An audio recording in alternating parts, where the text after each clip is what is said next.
Baiklah, pada kesempatan kali ini kita akan mulai dengan kuliah 1, yaitu pendahuluan geolistrik.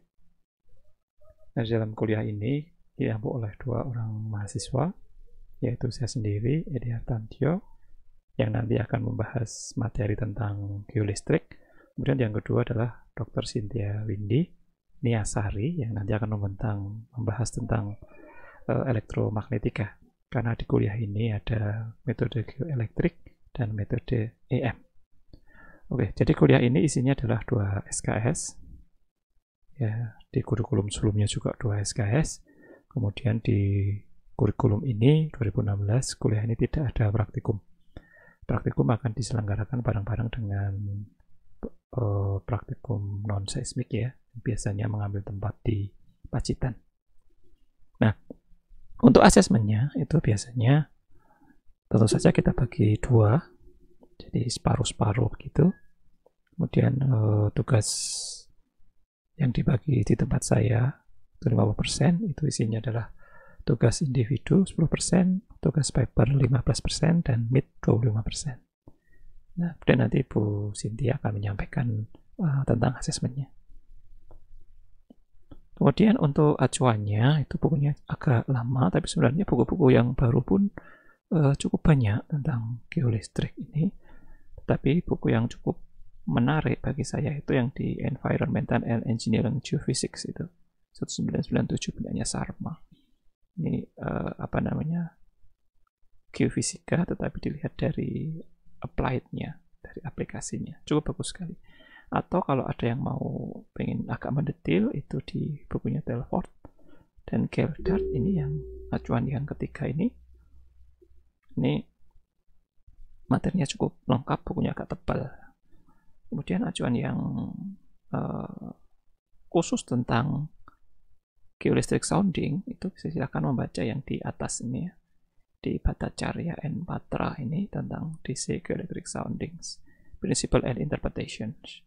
Kemudian materi yang lain-lainnya bisa dilihat di website, di paper atau jurnal atau buku-buku yang lain. Nah, pertama kali kita awali dengan pertanyaan ya. Jadi tentang geolistrik ini ada pertanyaan yang perlu kita jawab yang nantinya akan kita dapatkan di dalam kuliah ini. Ya, yang pertama itu adalah kenapa kok ada geolistrik ya? Karena apa? Kemudian yang kedua itu apa? Apa itu geolistrik? Nanti kita akan mendapatkan jawabannya di sepanjang kuliah ini. Kemudian yang ketiga adalah kapan geolistrik itu dipakai, kemudian oleh siapa geolistrik itu dipakai, geolistrik itu dipergunakan, kemudian tentang bagaimana geolistrik itu bisa diterapkan di dalam kehidupan sehari-hari. Ya, dari bagaimana cara, kalau di metode geofisika biasanya ada 3 langkah yang di tengah ya. Jadi akuisisi, kemudian proses data, kemudian analisis atau interpretasi ya. Oke. Nah, ini adalah salah satu contoh dari gambar hasil dari proses geolistrik ya. Di gambar yang di atas ini merupakan gambar warna-warni ya. Ini adalah gambar standar yang merupakan gambar section atau sayatan, di mana yang di atas ini adalah permukaan tanah dimulai dari 0, kemudian 24, 48 ini adalah pack number-nya atau angka di permukaan yang biasanya menunjukkan jarak ya, posisi X gitu. Kemudian ini undulasi adalah topografinya. Kemudian yang arah ke bawah ini bisa kedalaman, bisa elevasi. Tapi di sini ditulis sebagai elevasi. Karena apa? Karena semakin ke atas semakin besar nilainya. Jadi ini elevasi. Jadi ini posisi sini pada elevasi sekitar 144. Kemudian naik sedikit dan turun dan ke bawahnya. Nah, di bawah ini yang gambar warna-warni ini adalah tipikal data geolistrik yang disajikan dalam gambar 2 dimensi atau slice gitu ya, sayatan slice ya. warnanya bisa bermacam-macam, tapi umumnya warna biru ini berkaitan dengan resistivitas rendah ya. Nilainya ini biru ini resistivitasnya rendah. Kemudian yang berwarna hot atau merah ini biasanya berkaitan dengan resistivitas yang tinggi. Jadi kalau kita punya section semacam ini, kita bisa mendapatkan citra atau gambaran bawah permukaan sifat kelistrikan bumi, salah satu yaitu adalah resistivity. Tapi apa itu resistivity? Nanti kita bahas di belakang. Sifat resistivity ya yang ada di bawah permukaan bumi sampai kedalaman, kalau di sini atas 144, di bawah 130. Berapa ini ya? 100 kelihatannya ya. 130 ya, 130 ya. Jadi ini ketebalannya 14 meter dari atas sampai bawahnya. Nah, dari sini kita bisa lihat gambar warna-warni ini artinya apa ya. Nah, kalau kita berbicara masalah arti, itu kita sudah berbicara di ranah interpretasi ya. Tapi umumnya yang berwarna biru ini berarti resisitivitasnya itu rendah. Ya, berarti kalau resisitivitasnya rendah berarti dia konduktivitasnya tinggi karena berbalikan ya. Jadi yang biru ini resisitivitasnya rendah, kemudian yang merah ini resisitivitasnya tinggi. Nah, yang perlu kita lakukan adalah kita mencoba menerjemahkan apa arti resisitivitas rendah ini dalam bahasa geologi, kemudian apa arti resisitivitas tinggi yang warnanya merah ini juga dalam bahasa geologi. Oke. Nah, gambar sayatan ini juga kita bisa lihat mirip seperti yang di atas ini, artinya atau arti dari simbol-simbolnya di gambar yang di bawah ini. Gambar yang di bawah ini juga iya, di atas ini adalah permukaan tanah, kemudian yang ini adalah height atau ketinggian. Gambar yang berwarna-warni di bawah ini menunjukkan resistivitas slice atau sayatan di bawah lintasan ini. Ya. Yang berwarna biru tentu saja resistivitas rendah, yang berwarna merah atau hot ini resistivitasnya tinggi. Apa arti warna-warna ini? Itu masuk dalam ranah interpretasi.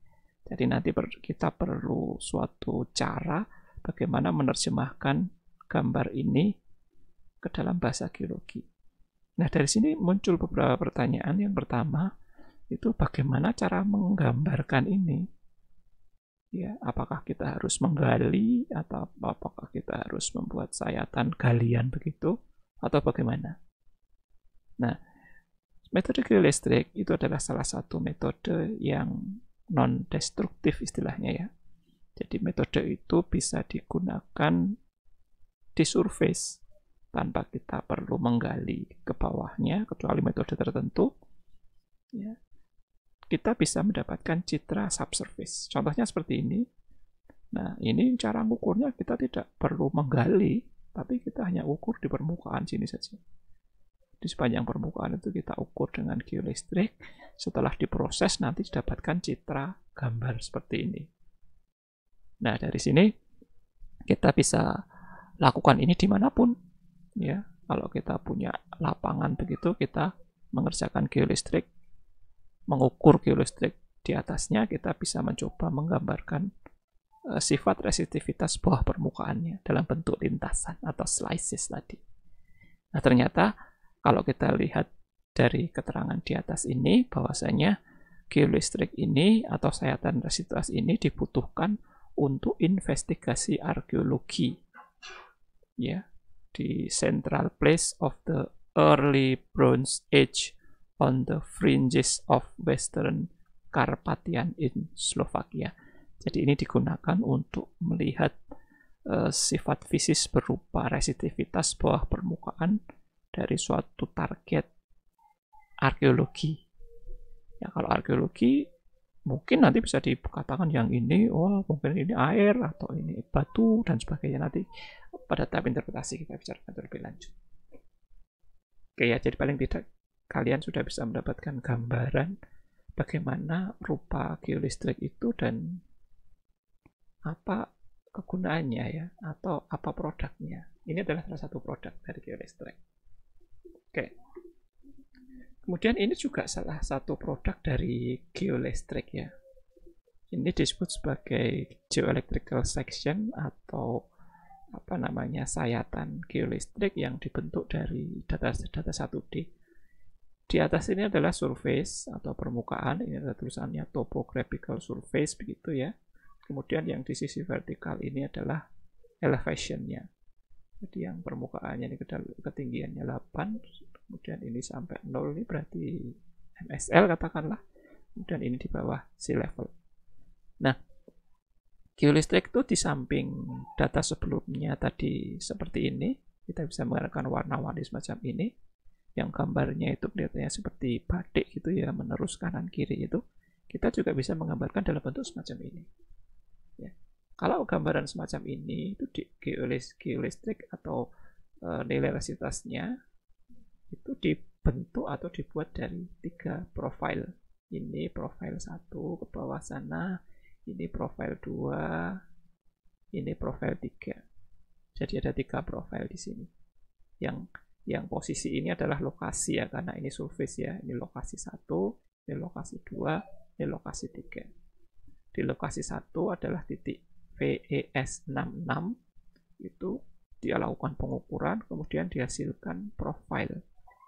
Profil itu berupa nilai seperti nilai pemboran ya. Kalau kita melakukan pemboran di sini, pemboran di bawah ini, dan kita mendapatkan nilai resistivitasnya ya. Jadi kita dari atas sampai sini ketemu 197, kemudian di bawahnya 43, di bawahnya lagi 13, di bawahnya lagi 98 sebagai fungsi kedalaman.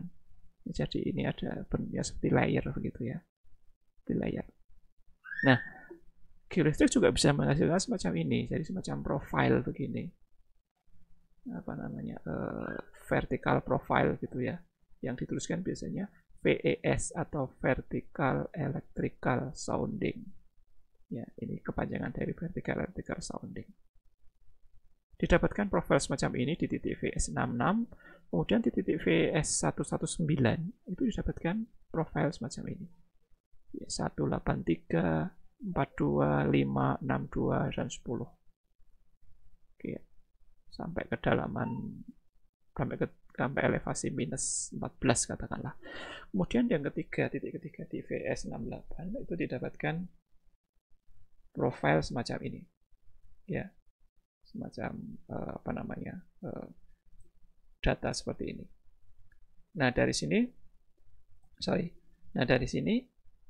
dari ketiga profil ini itu dicoba kajian interpretatif namanya, itu korelasi antar profil, korelasi antar well atau well correlation istilahnya ya. Kita korelasikan nilai yang di sini dan di tengah dan di sebelah kanan ini. Oke, katakanlah yang pertama 157 ini berkorelasi dengan 183, sehingga kita bikin itu mungkin satu lapisan yang sama. Kemudian 183 dengan 149, ini mungkin satu lapisan yang sama. Dan di bawahnya ada 43, 42, 42, ini mungkin satu lapisan yang sama juga ini. Kemudian yang ini 13, 5, 12, ini mungkin satu lapisan yang sama, dan seterusnya. Nah, dengan demikian kita bisa mendapatkan gambar section juga seperti gambar sebelumnya ini tadi, tetapi lebih kasar dibandingkan yang ini. Ini kan halus ya, kanan kirinya itu halus ya, atau kayak seperti kita punya VS tapi banyak ya. Bisa juga kita punya VS tapi banyak digambarkan, tapi kalau VS nya cuma 3 jadinya seperti ini ya. Nah di sini ini tadi garis-garis yang kita buat tadi itu kita bisa interpretasikan sebagai layer atau lapisan resistivitas bawah permukaan. Apakah lapisan resistivitas itu sama dengan lapisan tanah? Bisa iya, bisa tidak. Apakah lapisan resistivitas tadi sama dengan lapisan litologi? Bisa iya, bisa tidak. Oke ya. Bedanya seperti ini. Resistivitas itu sifat fisis ya. Kemudian litologi itu sifat lebih banyak kimianya malah. Ya, sifat kandungan kimia. Oke ya, jadi agak berbeda sedikit, tapi kadang-kadang sama juga ya. Oke, nah dari sini apa namanya, kita bisa mendapatkan kayak layer cake begini ya, seperti lapisan kue begini. Nah, setiap lapisan kue tadi kemudian diinterpretasikan. Dan yang di atas ini diinterpretasikan sebagai unsaturated sediment, di bawahnya ada unconfined aquifer, ada clay layer, ada confined aquifer, ada clay layer lagi. Nah, penamaan ini mestinya juga kita harus punya basic keilmuan tentang hidrogeologi ya. Ini unsaturated sediment, berarti sedimen yang tidak tersaturasi, agak kering katakanlah begitu. Kalau tersaturasi itu kan berarti dia basah, benar-benar basah. Nah, di bawahnya ada unconfined aquifer, jadi aquifer yang tidak tertekan. Aquifer tadi berhubungan dengan tekanan udara luar. Kemudian ada clay layer sebagai lapisan kedapnya. Kemudian di bawahnya ada confined aquifer, tadi lapisan air aquifer yang tertekan. Yang tertekan karena ada clay di atasnya ini, sehingga aquifer ini tidak bisa lari ke atasnya. Ada clay. Dan di bawahnya ada clay juga yang sebagai lapisan bawah dari confined aquifer. Ini interpretasi. Nah, dari sini kita muncul pertanyaan bagaimana caranya kita membuat profil semacam ini. Bagaimana cara mengukur di lapangan agar kita bisa mendapatkan profil semacam ini. Ya, nanti kita bahas secara lebih lanjut di kuliah-kuliah selanjutnya ya. Oke, seperti itu. Ini juga contoh ya. Contoh dari geolistrik. Di sini ada gambar warnanya merah sama biru. Ya, gambar merah sama biru. Kemudian ini ada gambar 3D seperti topografi begitu. Di sini ada apa namanya kayak bulatan begitu ya. Ada semacam bulatan yang mengisi lubang begitu dengan warna-warni di atasnya. Nah, kalau kita lihat secara lebih detail, ternyata di sumbu sebelah sini adalah sumbu northnya. Di sini 0, di sini 180 meter tadi sebelah utara sana, utaranya ke sana ya. Kemudian yang di sini 0, di sini 180 east, di arah timur sana. Oh, berarti ini suatu lapangan ya. Jadi ternyata ini adalah data topografi dari landfill cell. Landfill itu suatu tempat buangan sampah katakanlah semacam itu, suatu tempat yang digunakan untuk urukan, yang diuruk, tempat yang diuruk. Ya, jadi ini diambil di suatu area di mana sampah itu ditimbun di situ. Ya. Dan ini nilai biru sama merah ini apa? Oh, ternyata biru dan merah ini adalah nilai beda potensial atau nilai tegangan.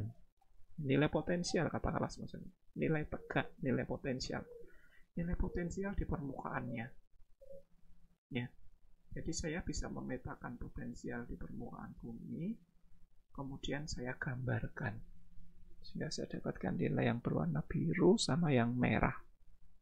Ya, biru sama merah. Yang biru itu minus 45 mV, kemudian yang merah itu 65 mV. Berarti yang di atas ini potensialnya positif, kemudian yang di sini adalah negatif. Ya. Ini juga cara lain menggambar data geolistrik di surface. Ya. Nah, kalau yang gambar semacam ini adalah metode SP, metode self potensial. Kita mengukur potensial alami dari tanah atau dari bumi. Ya. Merah ini artinya apa? Biru ini artinya apa? Itu masuk dalam ranah interpretasi. Oke ya, kalau orang bilang interpretasi itu lain kepala, lain analisis, itu bisa jadi karena interpretasi itu bergantung dari prior knowledge ya, prior knowledge yang mereka punya. Kalau di sini dituliskan bahasanya yang merah ini strong positive SP anomaly indicates rainwater ingress through the soil landfill cap. Kemudian yang biru ini adalah negative SP anomalies indicate potential zones of leachate migration and overspill. Jadi ternyata yang biru ini diinterpretasikan sebagai migrasi leachate atau cairan sampah ya, cairan sampah yang kaya akan yang bermuatan negatif itu yang overspill di sini, ya bocor. Kemudian yang merah ini adalah fresh water. Jadi umumnya di SP yang fresh water itu positif. Kemudian yang fluida yang bermuatan itu umumnya adalah muatannya negatif. Oke, nah dari sini kita juga muncul pertanyaan, bagaimana cara gambar semacam ini? Bukan teknik gambarnya, tapi bagaimana cara melakukan akuisisi data semacam ini? Dengan geolistrik model apa akuisisi data semacam ini bisa dilakukan? Bagaimana prosesnya? Jadi dari sini kita nanti akan mendapatkan gambar semacam ini. Bagaimana caranya? Oke ya. Oke, next. Ini adalah contoh gambar lain. Jadi ternyata orang menggambar berbeda-beda ya. Yang ini, yang di bawah ini adalah profil section juga. Jadi section dari north ke south, section dari suatu area. Di gambar topografinya yang benar adalah ini, di atas ini ya. Di Turki, Kestanbul Geothermal Area. Ini jauh kelihatannya cukup jauh ya, karena tidak ada satuan panjangnya, tapi tingginya ini 0, ini 100, jadi minus 100 ini cukup besar kelihatannya ya. Kalau ini skalanya benar ya berarti cukup besar ini, cukup lebar, ordernya mungkin 3 kilo ya, 3 kilo atau lebih, atau 4 kilo, 5 kilo namanya. Oke, nah kita lihat yang gambar di bawah ini lagi, kembali lagi ke sini. Gambar ini adalah garis vertikal. Kemudian yang ke bawah ini adalah kedalaman ya kelihatannya, karena ini 50, 100, 200, ini kedalaman. Nah ini adalah gambar warna-warni yang nilai ini adalah nilai resistivitas. Tentu saja yang biru itu umumnya adalah resistivitas rendah, yang merah adalah resistivitas tinggi. Nah, didapatkan gambar semacam ini, yang biru atau resistivitas rendah itu berada di zona tengah ini, kemudian yang resistivitas merah itu berada yang di sebelah kanan ini. Nah, dari sini kita bisa melihat ternyata nilai yang berwarna biru ini berkaitan dengan apa, yang merah ini berkaitan dengan apa. Tapi kok di sini tidak ada topografinya ya, Pak ya? Ya. Bagaimana kira-kira menjawab pertanyaan ini? Kok ini tidak ada topografinya?